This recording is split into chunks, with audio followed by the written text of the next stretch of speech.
Assalamu alaikum everybody. Got a special video today. I feel very excited, very blessed and fortunate to join my father-in-law here in the kampung. I'm gonna go fishing for udang, some prawns. Let's see where I am.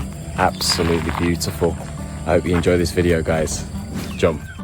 The day started with us arriving at this wooden structure by the river, a well-built area where fishing equipment is kept and where Sani also farms some of his fish. Once everything was set up, we climbed onto the boat, Sani's houseboat powered by a Yamaha 40 brake horsepower.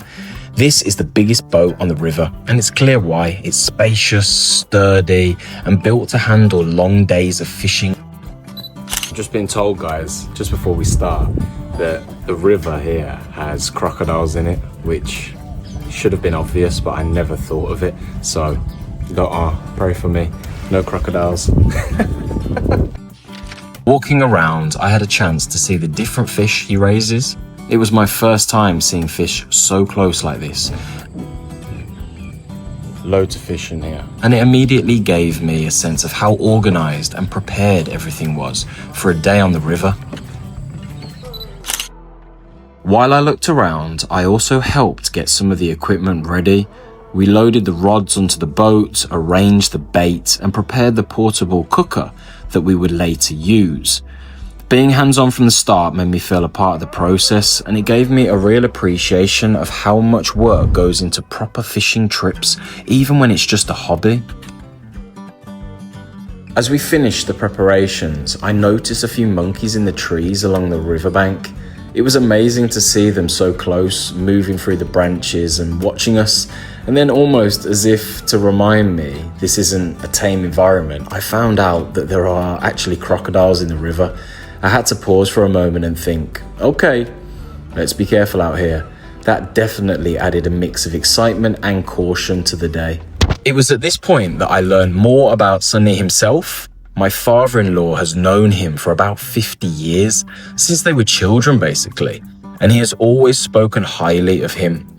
Being on the river with Sani, you can see why he's incredibly skilled at what he does, extremely organized and deeply passionate about fishing.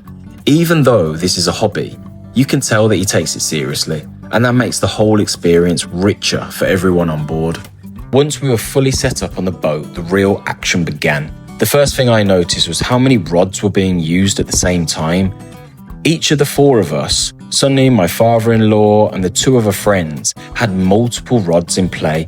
At a minimum, each person was managing 6 rods, and at one point I counted as many as 12 rods being handed simultaneously.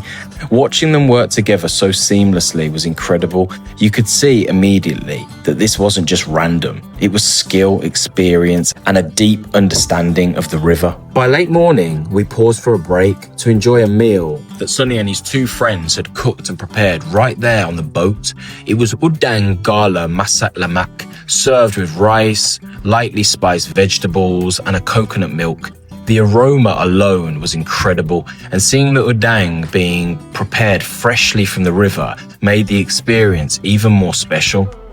As we ate, I reflected on how different river udang tastes compared to what I've had from markets and supermarkets before. The meat was thicker and the flavor was richer, and eating it straight out the river made the taste unforgettable.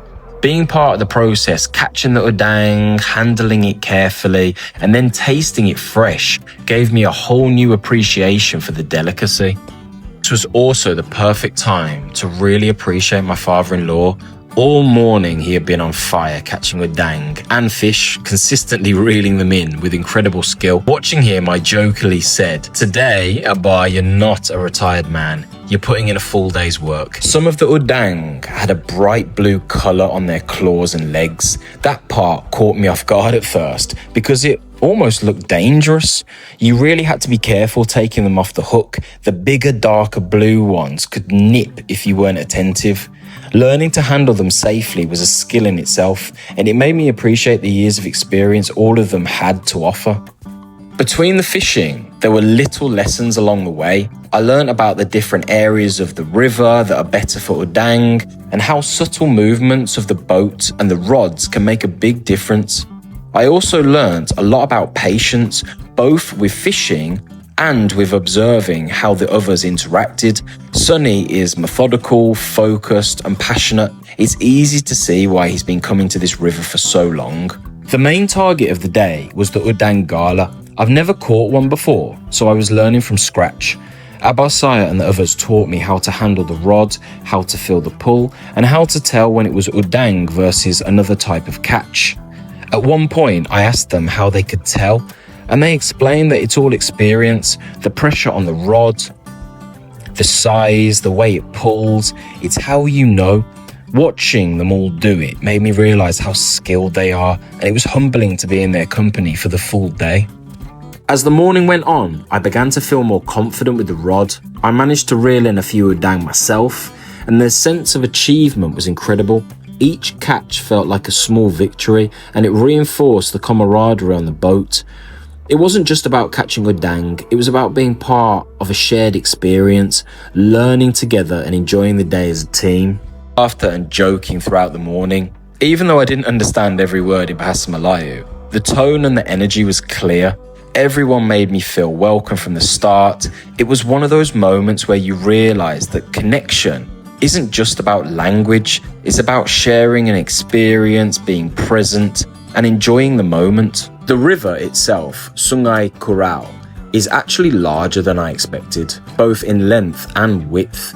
As we moved along, I began to notice that other fishermen were on the river. Many of them knew Sani and my father-in-law and the two other gentlemen that joined us on the trip. And there was a sense of mutual respect and almost correct etiquette. Boats would slow down as they passed each other, taking care not to disrupt the water or the fish.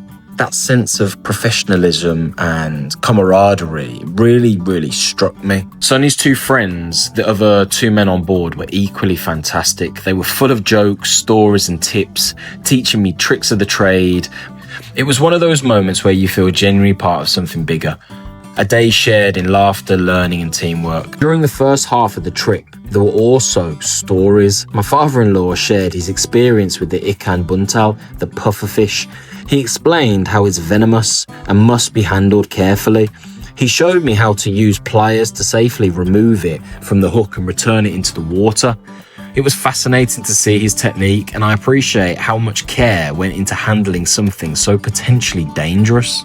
Having learned from everyone how to handle the line, feel the pull, and reel in the udang correctly, the rhythm of the afternoon quickly settled in, rods in hand, eyes on the water, and ears tuned to the gentle splash of movement beneath the surface. Along the way, I got to see the variety of wildlife and the natural beauty of the area, birds, monkeys, and the lush trees lining the riverbanks.